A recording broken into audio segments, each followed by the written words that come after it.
The word Wayanad evokes images of tea and coffee estates, tourist resorts, and temples drawing thousands of pilgrims from across South India. Stunningly beautiful, it is a part of Kerala that spells magic.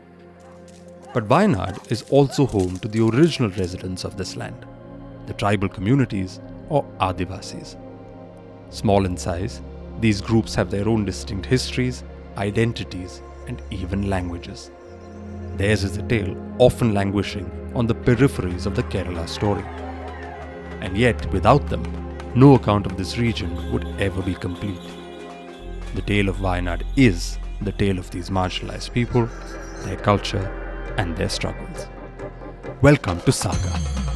My name is Manu S. Pillai, and in this series produced by ARPO, we explore Kerala's history, heritage, art, cuisine, and most importantly, the people who keep these traditions alive, blending old with new and tradition with modernity. Tribal communities occupy a fragile position in society, cornered both historically and even in the present. At the Tirunelli temple, for instance, the ARPO team recently witnessed a tribal ritual being quite literally drowned out with drums on the side, denying an old tradition its space in favor of a supposedly purer, more dominant vision of religious practice. Understandably, the tribal communities have a difficult, complex relationship with the wider, more privileged elements of Kerala society. Elements that often deny them a voice and a say. My guests today are two phenomenal figures from Wayanad. Manikuttan from the Paniyar community, a man who distinguished himself by becoming the first Paniya with an MBA degree, and Bindu Irulam from the Kattanayakar tribe. Between them, they also represent two of the region's most marginalized communities. I sat down with Manikuttan to discuss the broader social and political position and challenges of his people, and with Bindu thereafter to understand the culture, poetry, law, and faith of her own tribe, aspects that are slowly and tragically being forgotten. മണിക്കുട്ടൻ്റെ ഒരു interview ഞാൻ കുറച്ചാൾ മുമ്പ് കണ്ടായിരുന്നു. അപ്പോൾ അതിനകത്ത് താങ്കൾ പറയുന്നുണ്ട്, താങ്കൾ MBA ചെയ്തുകൊണ്ടിരിക്കുന്ന കാലത്ത് അമ്മയും അച്ഛനും ഒരിക്കൽ ഒരു പേരൻസ് ടീച്ചേഴ്സ് അസോസിയേഷൻ വിളിച്ച ഒരു ഇവൻറ്റിന് വേണ്ടി വന്നു. അപ്പോൾ അന്ന് അമ്മ സാരി ഉടുത്താണ് വന്നത്. അതിൽ ചില വിഷമം തോന്നി. കാരണം അത് വേണ്ട, നമ്മുടെ തന്നെ പണിയാ കമ്മ്യൂണിറ്റിയിൽ ഉടുക്കുന്ന ട്രഡീഷണൽ ഡ്രസ് ഇട്ടുകൊണ്ട് എന്താ വരാഞ്ഞെന്നുള്ള ഒരു ചോദ്യം ഉണ്ടായി. I found that very interesting. ശരിക്കത് ഞാൻ എൻ്റെ ഡിഗ്രി കാലഘട്ടത്തിലായിരുന്നു. പാരൻസ് മീറ്റിംഗ് ഞാൻ പോയി പറയുന്നുണ്ട്, അമ്മ വരാൻ തയ്യാറല്ല എന്ന് പറയുന്നുണ്ട്. കാരണം തുറിച്ചു നോട്ടങ്ങൾ ഒരുപാട് ഉണ്ടാവുന്ന ഒരു ക്യാമ്പസ് ആയിട്ടായിരിക്കാം, അങ്ങനെ തോന്നിയിട്ടായിരിക്കാം. അപ്പോൾ ആ തുറിച്ചു നോട്ടങ്ങളിൽ കുറച്ചെങ്കിലും കുറയാൻ വേണ്ടിയിട്ടായിരിക്കാം ഈ സാരി ഉടുത്ത് വന്നത്. ഇപ്പോൾ ട്രഡീഷണലായിട്ടുള്ള ഞങ്ങളുടെ കെട്ടിനേച്ചി വരുന്ന സമയത്ത് അതിനൊരു നാടൻ തനിമയുണ്ടാവും. പിന്നെ ഞാൻ അമ്മേനോട് പറയും. പിന്നീട് വരുന്ന സമയത്ത് നല്ല രീതിയിൽ ഞങ്ങളുടെ തനിമ ഉൾക്കൊണ്ടുകൊണ്ട് അങ്ങനെയുള്ള വസ്ത്രത്തിലാണ് വന്നത്. അപ്പം അന്നൊന്നും അതിൻ്റെ പൊളിറ്റിക്സ് നമുക്ക് വലിയ രീതിയിൽ മനസ്സിലാവുന്നില്ലെങ്കിലും ഇപ്പോൾ ആലോചിക്കുമ്പോഴാണ് ഇങ്ങനെയുള്ള കാര്യങ്ങൾ പറയാൻ പറ്റുന്നത്. ഈ പേരിൻ്റെ കാര്യം തന്നെ രണ്ട് പേരുണ്ടല്ലോ. മണികണ്ഠൻ സി എന്നാണ് ഒഫീഷ്യൽ പേര്, പക്ഷേ മണിക്കുട്ടൻ പണിയൻ എന്നാണ് സോഷ്യൽ മീഡിയയിലൊക്കെ ഇടുന്നത്. അതും ഒരു കോൺഷ്യസ് ഡിസിഷനായിരുന്നു. മണികണ്ഠൻ വേണ്ട, മണിക്കുട്ടനായിട്ട് തന്നെ ഇരിക്കണം. അതായത് ഞാൻ MBA ഫസ്റ്റ് ഇയർ കഴിഞ്ഞ് സെക്കൻഡ് ഇയർ ആയപ്പോഴത്തേക്കും എല്ലാവരും ഫേസ്ബുക്ക് പ്രൊഫൈൽ ഉണ്ടാക്കുന്നുണ്ട്. അപ്പം പേരെന്ത് വേണം ചോദിച്ചപ്പം മണിക്കുട്ടൻ പണിയൻ എന്നാണ് ഞാൻ പറഞ്ഞത്. എന്താ വെച്ച് കഴിഞ്ഞാൽ മണികണ്ഠനിലൊരു സവർണതയുള്ളതായിരിക്കാം ചിലപ്പോൾ ആ സമയത്ത് എനിക്ക് തോന്നിയത്. അപ്പം മണിക്കുട്ടൻ പണിയൻ എന്ന് പറയുമ്പോൾ ഒരു ഒഴുക്കുണ്ട്. അപ്പോൾ എന്തിനാണ് പണിയൻ എന്നുള്ളൊരു ചോദ്യം തീർച്ചയായും ഉണ്ടായിട്ടുണ്ട്. എന്താ വെച്ചാൽ ഞാൻ പ്രൊഫൈൽ ക്രിയേറ്റ് ചെയ്ത് കുറച്ച് ഫ്രണ്ട്സിനെയൊക്കെ ആഡ് ചെയ്ത് വരുമ്പോൾ നമ്മുടെ വീട്ടിലും പരിസരത്തും ഉള്ളവരൊക്കെ ഇങ്ങനെ വരും, ആഡ് ഫ്രണ്ട്. പിന്നീട് നമ്മൾ നാട്ടിലേക്ക് വരുന്ന സമയത്ത് കുറുപ്പ് സമുദായത്തിലുള്ള ആൾക്കാരൊക്കെ എന്നോട് ചോദിച്ചിട്ടുണ്ട്, പണിയൻ നിടുന്നത് മോശമല്ലേ, നീ ഇപ്പോൾ ഇത്രയും MBA പഠിക്കുന്ന ആളല്ലേ, അതെന്തിനാ പണിയൻ നിടുന്നത് എന്ന് ചോദിച്ചു. അപ്പോൾ ഞാൻ പറയുന്നത് ഇങ്ങനെയാണ്, വലിയ രീതിയിലുള്ള പൊളിറ്റിക്സ് എനിക്ക് അന്നും പറയാൻ പറ്റുന്നില്ല. ഇപ്പോൾ അനീഷ് നായർന്നോ മാധവൻ നമ്പ്യാർന്നോ പറയുന്ന മനു അങ്ങനെ പറയുന്ന അതേ പ്രിവിലേജ് തന്നെയാണ് എനിക്ക് എൻ്റെ ജാതി പറയുമ്പോഴുള്ളത്. എന്താ വെച്ച് കഴിഞ്ഞാൽ ഇപ്പം നമ്മൾ പെട്ടെന്നൊരു ഊരിൽ പോയിട്ട് പണിയ സമുദായമാണോ എന്ന് ഒരു സ്കൂളിലെങ്കിലും പോയി ഒരു കുഞ്ഞിനോട് ചോദിച്ചു കഴിഞ്ഞാൽ അവർ പെട്ടെന്ന് പിന്നോട്ട് വലിയുന്ന ഒരവസ്ഥയുണ്ട്. എന്താ വെച്ചാൽ അതെന്തോ വലിയ കുറച്ചിലാണ് എന്നുള്ള ഇതിൽ. അതല്ലെന്നും അതൊരു പ്രിവിലേജ് ആണെന്നും എന്തായാലും പണിയർ എന്ന് പറഞ്ഞിട്ട് പൊതുസമൂഹം ചാർത്തി തന്നിട്ടുള്ള ഒരു ജാതി പേര് തന്നെയാണ്. അങ്ങനെയല്ലെന്ന് എനിക്ക് കാണിക്കേണ്ടതായി ഓൺ ചെയ്യുവാണ്. അതെ അതെ. പണിയ കമ്മ്യൂണിറ്റിയുടെ തന്നെ ഒരു ഹിസ്റ്ററി കാണില്ല. ഒന്നെന്ന് വെച്ചാൽ ആ പേര് തന്നെ പണി എന്നുള്ളതാണ് പണിയ അല്ലെങ്കിൽ പണിയർന്ന് വരുന്നതെന്നാണ് നമ്മൾ പൊതുവെ വായിക്കുന്നത്. ആ കമ്മ്യൂണിറ്റിയുടെ തന്നെ ഒരു ഇൻറ്റേർണൽ ഹിസ്റ്ററി, ഒരു ഇൻറ്റേർണൽ കഥ എന്താണ്? പണിയർ എന്നുള്ളത് പണിയെടുക്കുന്നവർ ഉള്ള ഒരു ഇതിലാണ് ആ ജാതിപ്പേര് ഞങ്ങൾക്ക് കിട്ടുന്നത്. ഇപ്പോൾ വെള്ളിയൂർക്കാവുമായി ബന്ധപ്പെട്ടിട്ടാണ് അതിൻ്റെ ഒരു ഹിസ്റ്ററി കിടക്കുന്നത്, വെള്ളിയൂർക്കാവ് അമ്പലവുമായി ബന്ധപ്പെട്ട്. അപ്പോൾ അവിടെയാണ് ഈ പറയുന്ന അടിമ കച്ചവടം നടന്നുകൊണ്ടിരുന്നത്, മനുഷ്യ കച്ചവടം എന്ന് പറയാം. അപ്പോൾ പണിയ കമ്മ്യൂണിറ്റിയിലുള്ളവരെ മാർച്ച് 14 മുതൽ മാർച്ച് 28 വരെയാണ് അവിടുത്തെ 14 ദിവസത്തെ ഉത്സവം നടക്കുന്നത്. അതിൻ്റെ ഭാഗമായിട്ട് വെള്ളിയൂർക്കാവിലെത്തുന്ന പണിയ വിഭാഗങ്ങളെ ആ സമയത്ത് മാത്രമേ അവർക്ക് ഇപ്പോൾ ഉത്സവ ചന്തകളും മറ്റുമൊക്കെ ആയിട്ട് ആസ്വദിക്കാൻ പറ്റുള്ളൂ. അവിടുന്ന് ആ ഉത്സവം തീരുന്നതായി ബന്ധപ്പെട്ടിട്ട് ജന്മികൾ ഓരോ കൂട്ടത്തെ വിലയ്ക്ക് വാങ്ങിയിട്ട് അവരുടെ തോട്ടങ്ങളിലും പറമ്പുകളിലും വയലുകളിലും ഒക്കെ കൊണ്ടുപോയി ഒരു മൂലയ്ക്ക് കുടിലുകെട്ടി താമസിച്ചോളാൻ പറയും. അവിടെ താമസിക്കും. അതിനുശേഷം പിന്നെ അവർ ഫ്രീ ആവുന്നത് ഈ പറയുന്ന പിന്നത്തെ മാർച്ചിലാണ്. അപ്പോൾ മാത്രമാണ് അവർക്ക് എന്തെങ്കിലും ചെറിയ പൈസ കൊടുത്തിട്ട് അവരെ വീണ്ടും വെള്ളിയൂർക്കാവിലെത്തിക്കും. അപ്പോഴാണ് ഇവർ കുടുംബക്കാരെ പോലും നേരിട്ട് കാണാൻ ഒരു വർഷത്തിന് ശേഷം കാണാൻ പറ്റുന്നുള്ളൂ. അപ്പോൾ ഹിസ്റ്റോറിക്കലി അടിമപ്പണി അതെ ചെയ്ത് ജീവിച്ച ഒരു കമ്മ്യൂണിറ്റിയാണ്. അതെ അതെ. ഞാൻ പറയുന്നത് still we are bonded labours even in the 21st century. അതെ. വളരെ വൈകാരികമായിട്ട് പറയാനുള്ളത്, ശരിക്കും പറഞ്ഞാൽ ഒരു കുടിയേറ്റ കർഷകരുടെ വരവോടെ ഇപ്പം നിലവിൽ ഞങ്ങളുടെ ഇവിടുത്തെ ആദിവാസി ജീവിതം എന്ന് പറയുന്നത് കുടിയേറ്റ കർഷകരുടെ തോട്ടത്തിലെ വളമാകാൻ വേണ്ടി മാത്രം ജീവിച്ച് മരിക്കുന്ന ഒരു പറ്റം ജനങ്ങളായിട്ട് ഇവിടുത്തെ പണിയ കാട്ടുനായ്ക്ക ഊരാളി വിഭാഗത്തിലെ മനുഷ്യർ മാറിയിട്ടുണ്ടെന്നുള്ളതാണ്. എന്താ വെച്ചാൽ ഞങ്ങൾക്ക് വേറെ ഓപ്ഷൻ ഒന്നുമില്ല. എങ്ങനെയാണ് രക്ഷപ്പെടുക എന്നുള്ളതിനുള്ള ഒരു സൊല്യൂഷനും കിട്ടുന്നില്ല. മണിക്കുട്ടൻ്റെ ഒരു പൊളിറ്റിക്കൽ അവേക്കനിങ് ഏത് പ്രായം മുതലാണ് തുടങ്ങിയത്? ഇങ്ങനെ ഞാനൊരു കമ്മ്യൂണിറ്റിയിലാണ്, അതിൻ്റേതായ വാല്യൂ ഉണ്ട്, അത് മാറ്റി നിർത്തേണ്ട കാര്യമല്ല, അതിൻ്റെ ഐഡൻറ്റിറ്റിയുടെ സെൻറ്ററിൽ തന്നെ ഞാൻ നിർത്താൻ പോകുന്നു, ഇതിൻ്റെയൊക്കെ ഒരു പൊളിറ്റിക്കൽ അവേക്കനിങ് ഉണ്ടായി വന്നത് എങ്ങനെയാണ്? 8ാം ക്ലാസ് മുതലേ ഞാൻ പിൻബെഞ്ചിലായിരുന്നുകൊണ്ടിരുന്നത്. അതിന് ഒരുപാട് റീസൺസ് ഉണ്ട്. ഞങ്ങളുടെ കോളനിയിലെ ഭൗതിക സാഹചര്യം എന്ന് പറഞ്ഞു കഴിഞ്ഞ് കഴിഞ്ഞാൽ നമുക്ക് നല്ല ഭക്ഷണം ഉണ്ടാവില്ല, നല്ല വസ്ത്രം ഉണ്ടാവില്ല, മറ്റു കുട്ടികൾക്കുള്ള പഠനോപകരണങ്ങളും മറ്റൊന്നും ഉണ്ടാവില്ല. ഒരുവിധ എസ് ടി കുട്ടികളൊക്കെ പുറകിലായിരിക്കും. നല്ല ഫുഡ് ഉണ്ടാവില്ല. ഞങ്ങളുടെയൊക്കെ ഭക്ഷണം ഏറെക്കുറെ താളും ചേമ്പും ചപ്പും ഒക്കെ ആയിരിക്കും. ചപ്പെന്ന് വെച്ച് കഴിഞ്ഞാൽ ഇലക്കറികളൊക്കെ ആയിരിക്കും. മറ്റുള്ളവരുടെ ഇടയ്ക്ക് ഇരിക്കാൻ നമുക്ക് ബുദ്ധിമുട്ടാണ്. മറ്റുള്ളവർ അങ്ങോട്ടും ഇങ്ങോട്ടും ഷെയർ ചെയ്ത് കഴിക്കുമ്പോഴും ഞങ്ങളുടെ ഭക്ഷണം അവിടെ പോയിരുന്നു കഴിഞ്ഞാൽ ആരും എടുക്കില്ല. ആ സമയത്തും ഡ്രോപ്പ് ഔട്ട് ഉണ്ട്. ചില സമയത്തൊക്കെ ഞാൻ ഒറ്റയ്ക്ക് ക്ലാസ്സിൽ ഇരുന്നിട്ടുണ്ട് പുറകു ബെഞ്ചിൽ. അപ്പം അവരില്ലാത്ത സമയത്ത് ഞാൻ പുഴ സൈഡിൽ പോയി ഒറ്റയ്ക്ക് ഇരുന്ന ഭക്ഷണം കഴിക്കും. എന്താ വെച്ച് കഴിഞ്ഞാൽ നമ്മുടെ ഫുഡ് അവർ കാണരുത് എന്നുള്ള, അപ്പോൾ കുറേ കൂടി കുട്ടി മനസ്സല്ലേ, അപ്പം അവരെന്ത് വിചാരിക്കും എന്നുള്ള ഇതൊക്കെ കൊണ്ട് ഞങ്ങളൊക്കെ ഊരിൽ ഞങ്ങളുടെ മാതൃഭാഷ സംസാരിച്ചിട്ടാണ്. ഞങ്ങളുടെ മാതൃഭാഷ ഞങ്ങളുടെ ഗോത്രഭാഷയാണ്, മലയാളമല്ല അല്ല. ഗോത്രഭാഷ സംസാരിച്ച് പിന്നെ 1ാം ക്ലാസ്സിലേക്ക് വരുമ്പോൾ ഭാഷാ പ്രശ്നം നല്ല രീതിയിലുണ്ടായിരുന്നു. എന്ന് വെച്ചാൽ ഇംഗ്ലീഷ് പഠിക്കുന്നതിനേക്കാളും ബുദ്ധിമുട്ടായിരുന്നു ഞങ്ങൾക്ക് മലയാളം പഠിക്കുക എന്നുള്ളത്. നിങ്ങൾക്ക് തന്നെ അറിയാം, ഇപ്പോൾ പെട്ടെന്ന് ഒരു മലയാളം മീഡിയത്തിൽ പഠിച്ചു വന്നൊരു കുട്ടീനെ നമ്മൾ ഒരു ഇംഗ്ലീഷ് പ്രസന്റേഷന് വേണ്ടിയിട്ട് പറയിച്ചു കഴിഞ്ഞാൽ എങ്ങനെ ഉണ്ടാവും അല്ലേ? എത്ര കോൺഫിഡന്റ് ആയിട്ടുള്ള കുട്ടിയാണെങ്കിലും ഒന്ന് അതെ, അത് പറയുമ്പോൾ സ്ലാങ് തന്നെ, ഒരു ആക്സെന്റ് തന്നെ വിട്ടുപോലോ. അതുപോലെ തന്നെയാണ് ഞങ്ങൾക്ക് മലയാളം പറയുമ്പോൾ. ഞാൻ MBA കഴിഞ്ഞിട്ട് തിരികെ വരുന്നുണ്ട്. അതിനുശേഷം ഞാൻ കമ്മിറ്റഡ് സോഷ്യൽ വർക്കറായിട്ട് ആദ്യം സബ് കളക്ടർ ഓഫീസിൻ്റെ അണ്ടറിൽ വർക്ക് ചെയ്യുന്നുണ്ട്. ആ സമയത്ത് ഊരുകളുമായിട്ട് കൂടുതലായിട്ട് ഇടപഴകാൻ പറ്റുന്നത്. ഊരുകളിൽ നമ്മൾ പോകുമ്പം ആ പ്രശ്നം, ഇപ്പോൾ ഒരു വീടിൻ്റെ ഒരു ഇൻസ്പെക്ഷൻ ആണെങ്കിൽ അത് മാത്രം കഴിഞ്ഞ് വരിക എന്നുള്ളതല്ല. അവിടെ നമ്മൾ കുറേ നേരം ഇരിക്കും, പലരോടും സംസാരിക്കും. എന്ന സമയത്താണ് നമുക്ക് ഈ പ്രശ്നങ്ങൾ ഇങ്ങനെ പറയുമ്പം കൂടുതലായിട്ട് നമുക്ക് നമ്മുടെ പ്രശ്നങ്ങൾ ആണ് വലിയ പ്രശ്നം എന്ന് വെച്ച് ഞാൻ ഇരിക്കുമായിരുന്നു. അതല്ലെന്നും ഊരുകളിൽ ഇന്ന കാര്യങ്ങളുണ്ടെന്നും നമ്മൾ കൂടുതലായിട്ട് അറിഞ്ഞു വരുമ്പം നമ്മൾ അത് പോയി പറയുമ്പം ഇവർക്ക് യാതൊരു തരത്തിലുള്ള നടപടി എടുക്കാൻ പറ്റാത്ത ഒരു സാഹചര്യമുണ്ട്. അങ്ങനെ ഏകദേശം ഞാൻ ഒരു 3 വർഷത്തോളം ഏകദേശം പിടിച്ചു നിന്നു. പിന്നീട് നമുക്ക് പറ്റുന്നില്ല. എന്താ വെച്ചാൽ പ്രശ്നങ്ങൾ ഇങ്ങനെ കിടന്നിങ്ങനെ പുകയുന്ന അവസ്ഥ, ഇവിടെ ഒന്നും ചെയ്യാത്ത അവസ്ഥ. അപ്പോഴൊക്കെ ഈ പൊളിറ്റിക്സ് നമ്മുടെ ഉള്ളിലുണ്ടെങ്കിൽ പോലും വലിയ രീതിയിലുള്ള ഒരു എഴുത്തുകളും കാര്യങ്ങളോ അത് പുറത്തേക്ക് കൊണ്ടുവരാൻ ഞാൻ ശ്രമിച്ചിട്ടുണ്ടായിരുന്നില്ല. ഇതിൻ്റെ ഒരു സാധ്യതയെക്കുറിച്ച് എനിക്ക് വലിയ രീതിയിൽ അറിയുന്നുണ്ടായിരുന്നില്ല. പിന്നീട് എനിക്ക് തോന്നുന്നത് ഒരു 2017 ശേഷമാണ് കൂടുതലായിട്ട് ഞാൻ ഈ കാര്യത്തിൽ പിന്നെ എഴുതിയും പറഞ്ഞും തുടങ്ങുന്നത്. മണിക്കുട്ടൻ ഒരുപാട് ശക്തമായ ഫേസ്ബുക്ക് പോസ്റ്റ് ഇടുന്ന ആളാണ്. അതിൻ്റെതായ തിരിച്ചടികൾ വലുതും നടന്നിട്ടുണ്ടോ? ഉണ്ട്, ഇഷ്ടം പോലെ ഉണ്ട്. തുടക്കത്തിലൊക്കെ ഞാൻ നിഷ്പക്ഷനായി നിന്നുകൊണ്ട് എൻ്റെ എല്ലാ ഫേസ്ബുക്ക് പോസ്റ്റുകളും നിഷ്പക്ഷത ഉണ്ട്. അതിൽ നിഷ്പക്ഷനായി നിന്ന് നമ്മുടെ കൾച്ചറിനെ കുറിച്ചും മറ്റനുബന്ധ സാധനങ്ങളെക്കുറിച്ചൊക്കെ സംസാരിക്കുമ്പം വലിയൊരു സ്വീകാര്യതയാണ് ഈ സമൂഹത്തിൻ്റെ ഇടയ്ക്ക് കിട്ടിക്കൊണ്ടിരുന്നത്. അതിനുശേഷം നമുക്ക് അവകാശപ്പെട്ട സാധനങ്ങൾ നമ്മുടെ ഇടയ്ക്കുന്ന് അല്ലെങ്കിൽ നമുക്ക് കിട്ടാതാവുന്ന സമയത്ത് അതിനെക്കുറിച്ച് പറയുമ്പം അത് പൊളിറ്റിക്കലായിട്ട് അവർ കാണും. അപ്പോൾ ഭരിക്കുന്ന പാർട്ടി എന്തായാലും അതിൻ്റെ കുറ്റക്കാരാവുമല്ലോ. അപ്പോൾ അവർ അതിനെക്കുറിച്ച് ന്യായീകരിക്കും, അവർ നമ്മളെ സൈബർ ബുള്ളിങ് ചെയ്യും.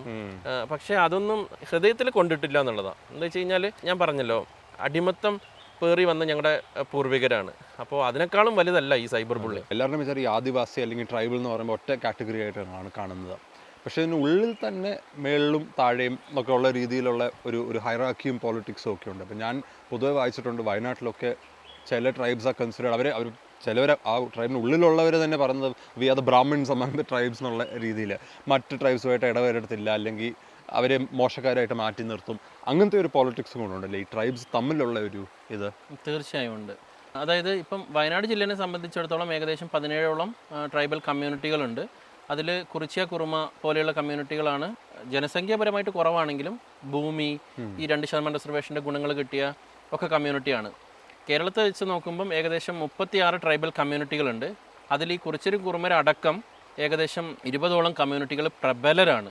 ഈ പറയുന്ന ഭൂമിയുണ്ട്, അസറ്റുകളുണ്ട്, പിന്നെ ഈ 2% റിസർവേഷൻ്റെ ഗുണങ്ങളൊക്കെ കിട്ടിയിട്ടുണ്ട്. കൺവേർഷൻ കൂടി ആയി കഴിഞ്ഞപ്പം ശരിക്കും പറഞ്ഞു കഴിഞ്ഞാൽ ഈ കമ്മ്യൂണിറ്റികൾക്ക് ഒരുപാട് ഗുണം ഉണ്ടായിട്ടുണ്ട്. അതെ അതെ. പക്ഷെ നേരെ മറിച്ച് പണിയ, അടിയ, കാട്ടുനായ്ക്ക, ഊരാളി, വെട്ടുകുറുമ പോലെയുള്ള കമ്മ്യൂണിറ്റികൾ വലിയ രീതിയിൽ കൺവേർഷനിലേക്ക് പോയിട്ടില്ല. കാരണം എന്ന് വെച്ച് കഴിഞ്ഞാൽ ഞങ്ങളുടെ ജീവിതമൊക്കെ കിടക്കുന്നത് ഈ പ്രകൃതിയിലാണ്. അപ്പോൾ അതിൽ നിന്ന് വിട്ടുപോകുക എന്നുള്ളത് പിന്നെ ഞങ്ങൾക്ക് പറ്റുന്ന കാര്യമല്ല. ഒന്ന് ആലോചിച്ച് നോക്കിയൊക്കെ, ഞങ്ങൾക്ക് ഈ ഭൂമി എന്ന് പറയുന്നത് അസറ്റല്ല, ശരിക്ക് ഞങ്ങളുടെ ആചാരാനുഷ്ഠാനങ്ങളുടെ ഭാഗമാണ്. അപ്പോൾ ഭൂമി ഇല്ലാത്ത അവസ്ഥയിൽ ഞങ്ങളുടെ ആചാരങ്ങളൊക്കെ ഞങ്ങൾക്ക് നഷ്ടപ്പെട്ടുകൊണ്ടിരിക്കുന്ന ഒരു അവസ്ഥയാണ്. ബേസിക്കലി അപ്പം ട്രൈബ്സിനുള്ളിൽ തന്നെ ഡിസ്പ്രപ്പോർഷനേറ്റ് ആയിട്ട് ബെനിഫിറ്റ്സ് ഒക്കെ കിട്ടുന്ന ഒരു ഗ്രൂപ്പുണ്ട്. തീർച്ചയായും. ബാക്കിയുള്ളവർക്ക് അത് കിട്ടുന്നുമില്ല. അതെ. പോളിറ്റിക്സിലേക്ക് ഇറങ്ങാൻ സാധ്യതയുണ്ടോ? താല്പര്യമുണ്ടോ? ഒരുപാട് പ്രശ്നങ്ങളിൽ നമ്മൾ ഇടപെടാറുണ്ട് നിരന്തരം. ഭയങ്കര നിരാശ മാത്രമേ ഉണ്ടായിരുന്നുള്ളൂ. എന്താ വെച്ചാൽ ഒന്നും നമുക്ക് ചെയ്യാൻ പറ്റുന്നില്ല. ഒരു പെൻഷൻ പോലും ശരിയാക്കി കൊടുക്കാൻ പറ്റുന്നില്ല, ഒരു ഡെത്ത് സർട്ടിഫിക്കറ്റ് ശരിയാക്കി കൊടുക്കാൻ പറ്റില്ല, ഒരു ബർത്ത് സർട്ടിഫിക്കറ്റ് ശരിക്കും കൊടുക്കാൻ പറ്റുന്നില്ല. അപ്പോൾ പിന്നെ ഇതിൻ്റെയൊക്കെ കാതൽ എന്ന് പറയുന്നത് ഈ രാഷ്ട്രീയപരമായിട്ടുള്ള ഒരു സപ്പോർട്ടില്ലാതെ നമുക്കൊന്നും ചെയ്യാൻ പറ്റുന്നില്ല. അപ്പം അവരുടെ സപ്പോർട്ട് എന്നുള്ളതല്ല, നമുക്ക് അധികാരമില്ലാതെ ഒന്നും ചെയ്യാൻ പറ്റില്ല എന്നുള്ളത് ഒരു റിയാലിറ്റിയാണ്. നമ്മൾ റെക്കോർഡ് ചെയ്യുന്നതിന് മുമ്പ് സംസാരിച്ചുകൊണ്ടിരുന്ന സമയത്ത് മണിക്കുട്ടൻ പറഞ്ഞായിരുന്നു ഒരു സ്കൂൾ തുടങ്ങണമെന്ന് ആഗ്രഹമുണ്ടെന്ന്. അപ്പം പൊളിറ്റിക്സ് ആണോ അതോ അങ്ങനത്തെ ഒരു ഡിറക്ഷനിലേക്കാണോ പോകാൻ കൂടുതൽ സാധ്യതയുള്ളത് ഭാവിയിൽ? എനിക്ക് നല്ല രീതിയിൽ പിന്നെ ചെയ്യാൻ പറ്റുന്നൊരു കാര്യം അത്. എന്താ വെച്ചാൽ ഇപ്പം ഞാനില്ലെങ്കിൽ പോലും നമുക്ക് നല്ലൊരു ടീം ഇവിടെ നിലവിലുണ്ട്. എഡ്യൂക്കേറ്റഡ് ആയിട്ടുള്ള അതിദുർബല ആദിവാസി വിഭാഗത്തിലെ അടിയ, പണിയ, കാട്ടുനായ്ക്ക, ഊരാളി, വെട്ടുകുറുമ പോലെയുള്ള ഏറ്റവും പിന്നോക്ക വിഭാഗത്തിലുള്ള ആദിവാസി കമ്മ്യൂണിറ്റിയിൽ നിന്നും എന്നെപ്പോലെ ഡിഗ്രിയും PGയും BEd പോലെയുള്ള കോഴ്സുകൾ കഴിഞ്ഞ ഒരു നല്ല ടീം നമുക്കിവിടെ ഉണ്ട്. അവരെ വെച്ചിട്ട് അല്ലെങ്കിൽ എനിക്ക് തന്നെ ഒരു നല്ല മോഡലായിട്ട് ഇവിടെ ഒരു ട്രൈബൽ സ്കൂൾ നടത്താൻ പറ്റുന്നുള്ളതിൽ ഒരു സംശയമില്ല. ഇവിടുത്തെ സിലബസുകളാണെങ്കിലും ഒട്ടും തന്നെ ഈ ട്രൈബൽ ഫ്രണ്ട്ലി ഒന്നും അല്ലല്ലോ. ഇപ്പോൾ എനിക്ക് തന്നെ പഠിക്കാൻ ഇഷ്ടമല്ല, നമ്മളൊക്കെ കഷ്ടപ്പെട്ട് പഠിച്ചാണല്ലോ. ട്രഡീഷണൽ ആയിട്ടുള്ള നോളജിനെ കുറിച്ച് നമ്മുടെ ഒരു കുട്ടിക്ക് അറിയുന്നത് പോലെ എന്തായാലും മറ്റു കുട്ടികൾക്ക് അറിയുന്നുണ്ടാവില്ല. അപ്പോൾ ആ ട്രഡീഷണൽ നോളജ് ഈ സിലബസുകളിലേക്ക് വരണം. ഇപ്പോൾ നമ്മൾ ഇരിക്കുന്ന ഈ അരുവിക്ക് സമീപം എന്ന് വെച്ച് കഴിഞ്ഞാൽ ഒരുപാട് മീനുകളുണ്ടാവും. അപ്പോൾ ഒരു സമയത്ത് മാനന്തവാടി ഗവൺമെൻറ് UP സ്കൂളിൽ ചിത്രം വര മത്സരമുണ്ട്. അപ്പോൾ ഒരു കുഞ്ഞ് വരച്ചത് ഞങ്ങളുടെ കുട്ടിയാണ്, മീനിനെ വരച്ചു. അപ്പം ആ കുട്ടിക്ക് പ്രൈസ് കിട്ടിയിട്ടില്ല. ഫസ്റ്റും സെക്കൻഡും കിട്ടിയ മീനിനെ കാണിക്കുന്നുണ്ട്, ഞങ്ങളുടെ കുട്ടിയുടെ മീനിനെയും കാണിക്കുന്നുണ്ട്. ഞങ്ങളുടെ കുട്ടി വരച്ച മീൻ ഈ തോട്ടിലുള്ള മീനാണ്. പക്ഷേ മറ്റു കുട്ടികൾ വരച്ച മീൻ എന്ന് പറഞ്ഞു കഴിഞ്ഞാൽ അവർ ഡ്രോയിങ് പഠിപ്പിച്ച മാഷ് വരപ്പിച്ച മീനാണ്, ഹൈ പ്രൊഫൈൽ മീൻ. അതെ. അപ്പോൾ ഞങ്ങളുടെ കുട്ടികൾക്ക് ഈ പ്രകൃതിയായിട്ട് ബന്ധമുണ്ട്. ഇവിടുത്തെ കുട്ടികൾ മുങ്ങാങ്കുഴിയിട്ട് നോക്കിക്കഴിഞ്ഞ് കാണുന്ന മീനാണിത്. ഈ മീൻ എന്ന് വെച്ച് കഴിഞ്ഞാൽ ഞങ്ങൾ അക്വേറിയത്തിലേ കണ്ടിട്ടുള്ളൂ. അപ്പോൾ ഇതാണ് ശരിയെന്നും ഇത് തെറ്റാണെന്നും പറയുമ്പോൾ ഞങ്ങളിവിടെ പ്രാക്ടിക്കലായിട്ട് ജീവിച്ചുകൊണ്ടിരിക്കുക. നിങ്ങളുടെ റിയാലിറ്റി ആയിട്ട് ബന്ധപ്പെട്ട പഠിപ്പിപ്പ് അല്ല നടക്കുന്നത്. അപ്പം അതൊക്കെ ഈ പഠനത്തിൽ നിന്നും സ്കൂളുകളിൽ നിന്നും ഇതുപോലെയുള്ള എക്സ്പീരിയൻസ് എന്നൊക്കെ കുട്ടികളെ എക്സ്പീരിയൻസ് ശരിക്കും പറഞ്ഞാൽ ഈ കുട്ടികളെ പിന്തള്ളുക ചെയ്യുന്നത്, മുന്നോട്ട് കൊണ്ടുവരികയല്ല ചെയ്യുന്നത്. എന്തിലാണെങ്കിലും ലിവിങ് ടുഗദർ എന്ന് പറഞ്ഞിട്ടുള്ള എന്തോ മോഡേൺ സാധനമാണെന്നും അത് 10-14 വർഷം ചിലർ ഒരുമിച്ച് ജീവിച്ച് അങ്ങനെ അത് ആഘോഷിച്ച് സോഷ്യൽ മീഡിയയിലൊക്കെ പങ്കുവെച്ച് നിൽക്കുന്ന സമയത്ത് എനിക്ക് മനസ്സിലാവാത്ത എന്താണെന്ന് വെച്ച് കഴിഞ്ഞാൽ എൻ്റെ അമ്മയും അച്ഛനും ഏകദേശം 50 വർഷത്തോളം ഇപ്പോൾ ലിവിങ് ടുഗദറായിട്ട് ജീവിച്ചുകൊണ്ടിരിക്കുക. എന്താ വെച്ച് കഴിഞ്ഞാൽ എൻ്റെ അച്ഛനും അമ്മയും താലി കെട്ടിയിട്ടോ കല്യാണം കഴിച്ചിട്ടോ ഒന്നുമില്ല. എൻ്റെ അമ്മയും അച്ഛനും ലിവിങ് ടുഗദർ ഞങ്ങളുടെ കമ്മ്യൂണിറ്റീൻ്റെ ഉള്ളിലുള്ള സാധനം. എൻ്റെ അച്ഛൻ്റെ അമ്മേൻ്റെ ജനറേഷനൊക്കെ ഇങ്ങനെയാണ്. അപ്പോൾ അതിന് മോഡേൺ പേരിട്ട് വിളിക്കുകയും ഇത് ആഘോഷിക്കുകയും ചെയ്യേണ്ട ആവശ്യകത ഉണ്ടോ? അത് എവിടുന്നാണ് ഇവർ പഠിക്കുന്നത് എന്നുള്ളതിൻ്റെ സോഴ്സ് ഇവിടെ ലൈവായിട്ട് ഞങ്ങളുടെ കമ്മ്യൂണിറ്റിയിൽ ഉണ്ട് എന്നുള്ളതാണ്. അതുപോലെ തന്നെയാണ് സ്ത്രീകളും പുരുഷന്മാരുടെയും പരസ്പര സമത്വവും കുറിച്ച് ഒരുപാട് ചർച്ചകൾ വരാറുണ്ട്. ഞങ്ങളുടെ കുടുംബത്തിലൊന്നും നമുക്ക് ഇതുവരെ പുരുഷനും സ്ത്രീയും തമ്മിലുള്ള ഒരു വലിയ ഏറ്റക്കുറച്ചിലുകളൊന്നും നമുക്ക് ഒരു സമയത്തും ഫീൽ ചെയ്തിട്ടില്ല. രണ്ടുപേരും വളരെ ഇഷ്ടത്തോടെ, സ്നേഹത്തോടെ, പരസ്പര ബഹുമാനത്തോടെ ഒക്കെ ജീവിക്കുന്ന ഒരു സാഹചര്യം ഞങ്ങൾ കാണുന്നത്. ഞങ്ങളുടെ കമ്മ്യൂണിറ്റിയിലൊന്നും ഈ പറയുന്നത് പോലെ സ്ത്രീധനത്തിൻ്റെ പേരിലോ മറ്റ് തരത്തിലോ ഉള്ള ഒരു പ്രശ്നങ്ങളും ഒന്നുമില്ല. ആ സമയത്താണ് പുറത്ത് സ്ത്രീധനത്തിൻ്റെ പേരിൽ പാമ്പ് കടിപ്പിച്ച് കൊല്ലുന്ന അവസ്ഥ വരെ ഉണ്ടാവുന്നത്.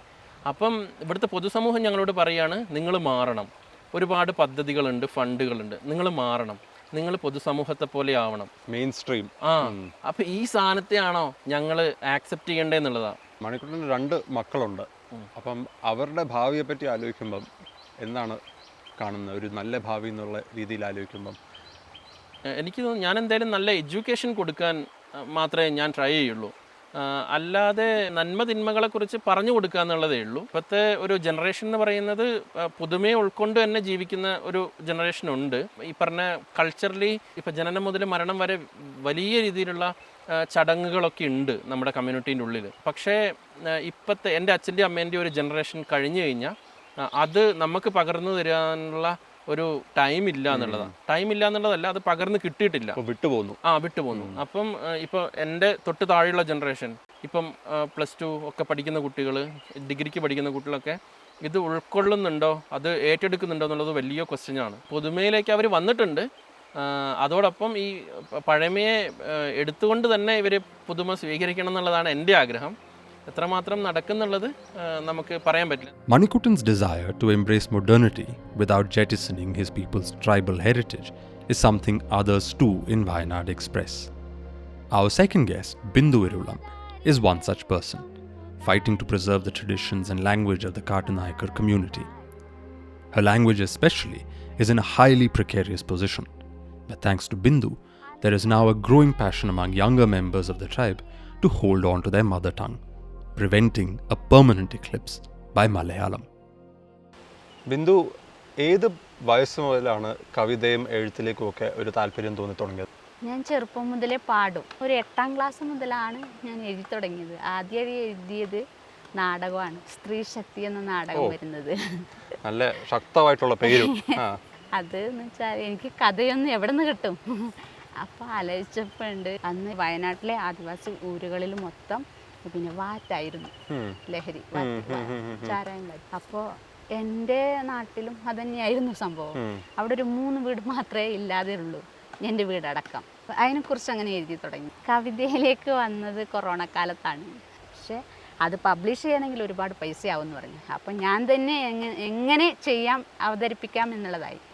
അപ്പോഴാണ് ഞാൻ തന്നെ സ്വന്തം പാടി FBയിൽ പോസ്റ്റ് ചെയ്തത്. അപ്പോൾ അതെല്ലാവരും ഏറ്റെടുത്തു. ആദ്യം ഇട്ട് കഴിഞ്ഞപ്പോൾ എല്ലാവരും പറഞ്ഞു ഇതിൻ്റെ മലയാളം കൂടി പറയൂ, ഞങ്ങളും കേൾക്കട്ടെ എന്ന്.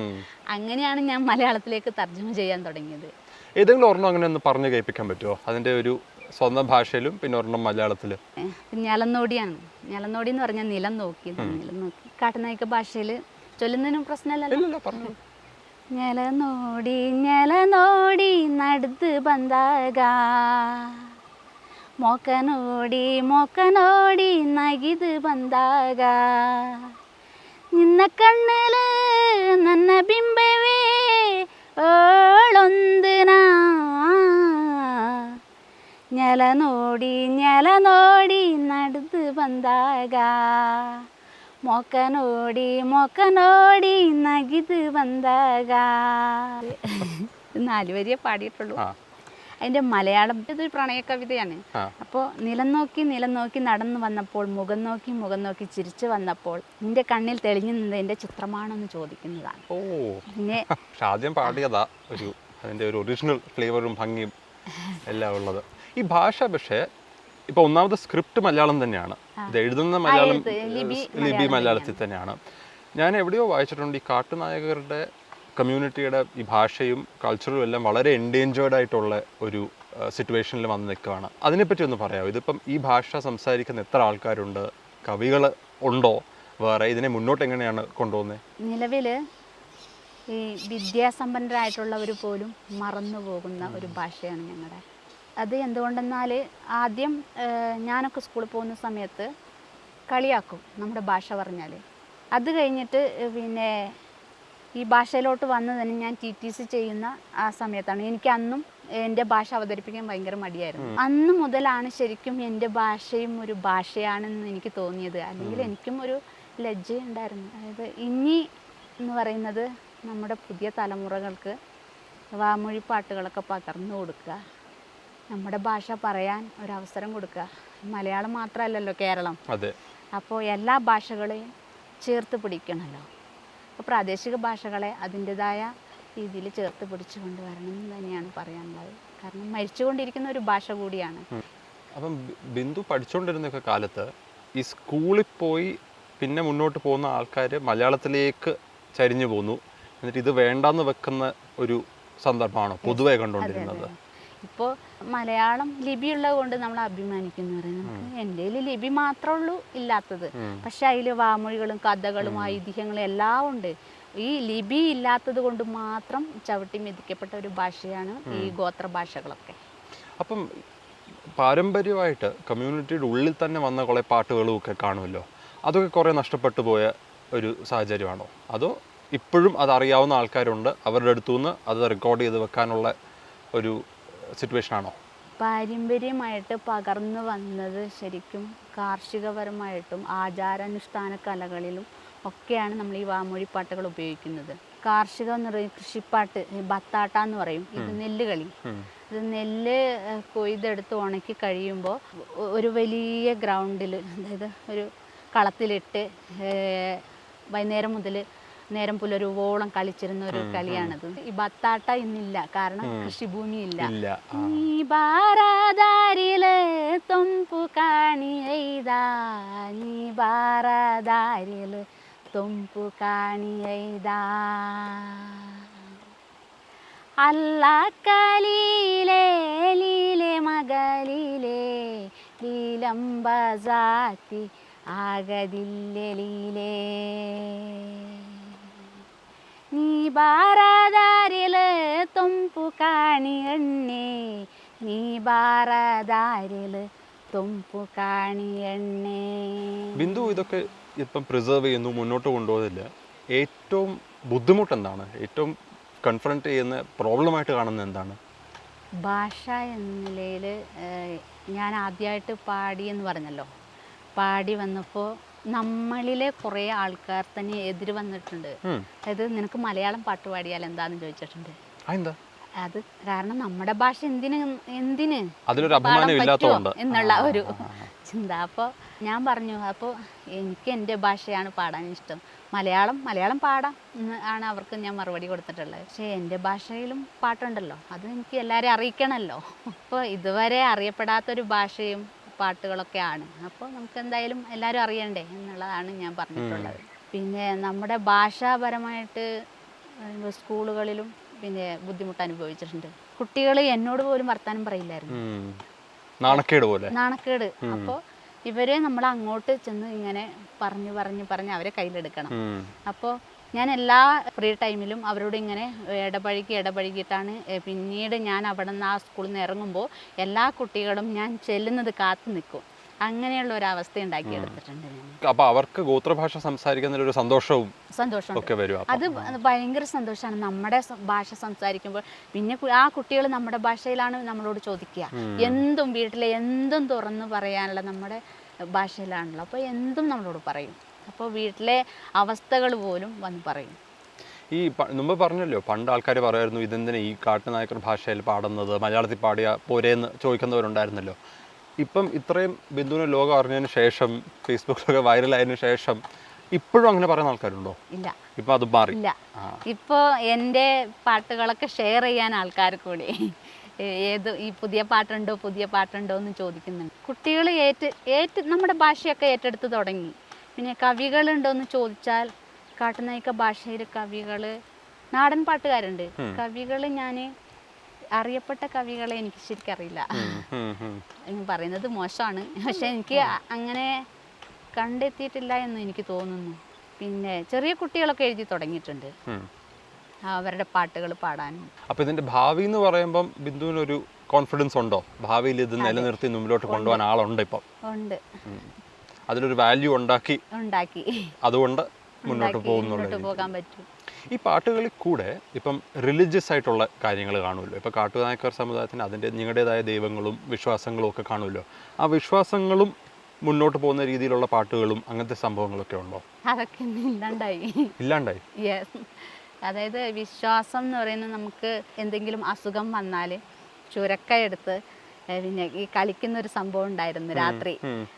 അതാടും. ഈ ദൈവം കാണൽ ചടങ്ങ് നിന്നുപോയി. അപ്പൊ കുറെ കാര്യങ്ങൾ മാഞ്ഞു പോകുന്നുണ്ട്. അതിലുണ്ട് പാട്ടുകൾ. അത് ദൈവത്തെ വിളിക്കുമ്പോ നമ്മൾ പാടും. അതായത് ഒരു പുരുഷൻ ഇങ്ങനെ കളിക്കുമ്പോ സ്ത്രീ അവിടെ ഇരുന്ന് പാടും. അങ്ങനെയുണ്ട്. അപ്പൊ ആ പാട്ടുകളൊന്നും റെക്കോർഡ് ചെയ്ത് വെക്കേണ്ട ഇതായിട്ട് ആരും ചെയ്യുന്നില്ലേ? അത് റെക്കോർഡ് ചെയ്ത് വെച്ചിട്ടില്ല. അത് നഷ്ടമാവും. ഒരു തലമുറ കൂടെ കഴിഞ്ഞ സംഭവങ്ങളാണ്. അറിയാവോ? ശരിക്കും അങ്ങനെയുള്ള മുത്തശ്ശിമാരോടൊക്കെ ചോദിച്ച് അതിന്റെ വരികളൊക്കെ പഠിച്ച് പാടിയാല് നല്ല രസമുണ്ട് കേൾക്കാനൊക്കെ. അത് രണ്ടുപേരും ഞാൻ വേണേ പറയാം.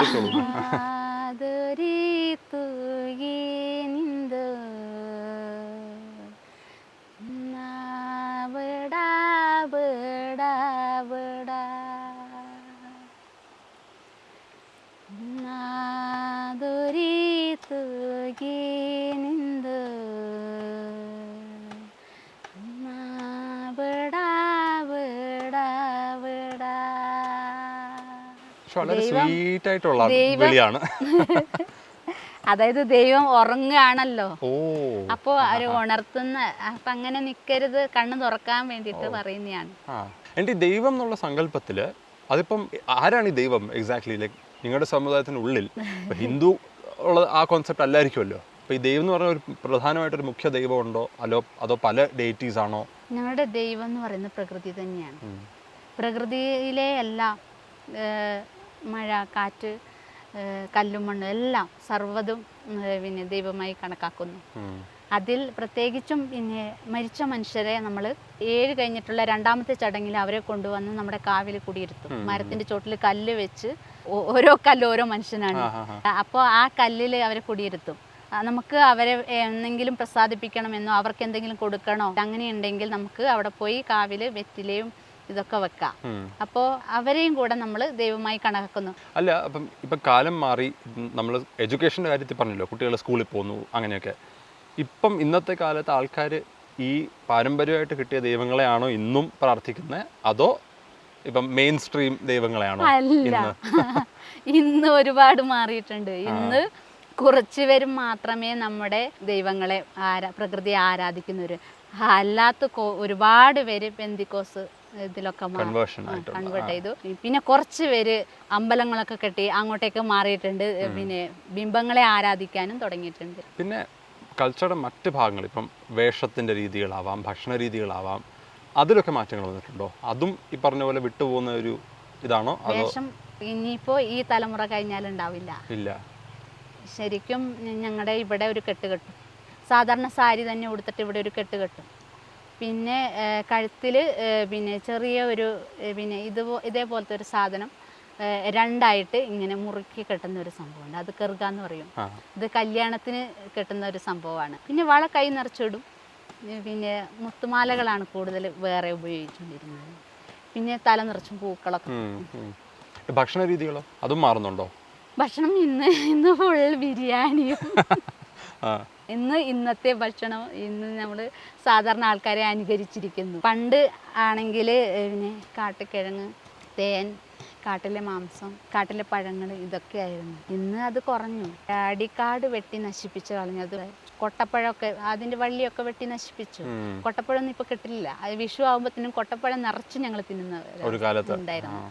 ബിന്ദുവിൻ്റെ ഓർമ്മയിൽ തന്നെ ഇങ്ങനെ ഉണ്ടായിരുന്നു. ഇപ്പൊ ഇല്ല. ഇല്ല. കാട്ടിലെ മാംസം എന്ന് പറയുന്നത് ഇപ്പൊ തീരെ കിട്ടില്ല. കാരണം ഇത് മിസ്യൂസ് ചെയ്തതാണ്. പിന്നെ ഞങ്ങൾക്കും കൂടെ കിട്ടാണ്ടായി. ഇപ്പൊ ശരിക്കും ഇത് ആരോഗ്യത്തെ നന്നായി ബാധിച്ചിട്ടുണ്ട്.